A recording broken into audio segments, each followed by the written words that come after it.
La politique belge doit vraiment sortir de sa bulle. Je ne sais pas si vous voyez un peu le contexte international dans lequel on vit, avec une crise bancaire, la dédollarisation du monde, l'intelligence artificielle qui va transformer nos métiers, la guerre à la porte de l'Europe. Et si vous regardez la politique belge aujourd'hui, c'est une guéguerre entre partis permanente, entre PS, MR et Écolo qui se font la guerre. Et particulièrement à Bruxelles, si vous regardez l'ordre du jour des gouvernements de ces dernières semaines, c'est des tout petits points de subsides accordés ici et là et des points à reporter. Et quelle est la cause de ça? C'est une trop grande emprise des partis et des intérêts particratiques sur la politique belge. Ça va au-delà des cabinets d'art, ça, hein.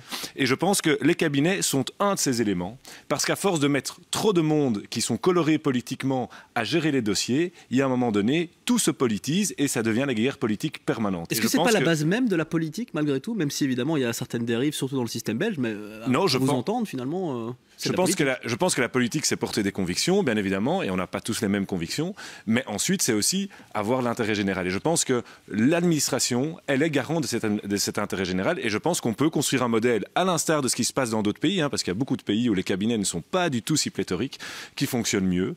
Et c'est notre proposition qui est très claire et qui peut être très facilement mise en place, même simplement à Bruxelles dans un premier temps, s'il faut. Si on regarde, par exemple, dans les Pays-Bas, et on a beaucoup parlé de ce modèle déjà depuis le début des discussions, les ministres s'entourent d'un tout petit nombre de conseillers politiques, mais ils ne disposent pas d'un cabinet à proprement parler. Aux Pays-Bas, par exemple, on parle d'environ 3 collaborateurs maximum par ministre. Rien que ces chiffres, voir que le ministre-président bruxellois a un cabinet de 80 personnes et son homologue flamand qui gère une région avec une population 3 à 4 fois plus grande, a la moitié, a seulement 40 personnes dans son cabinet, donc 2 fois moins. Ben, on voit bien que ces cabinets, ça n'a pas de logique. Quel mandat, quel gouvernement accepterait sous son gouvernement de mettre fin à ses propres avantages, disons. Pour répondre à Mme Le Thor qui demandait qui va pouvoir le faire. Les engagés. Les engagés. Notre slogan, c'est le courage de changer. Et sur ces matières de gouvernance et de gestion publique, on veut faire la différence. Après, vous n'êtes pas le parti le plus représenté au niveau des ministres.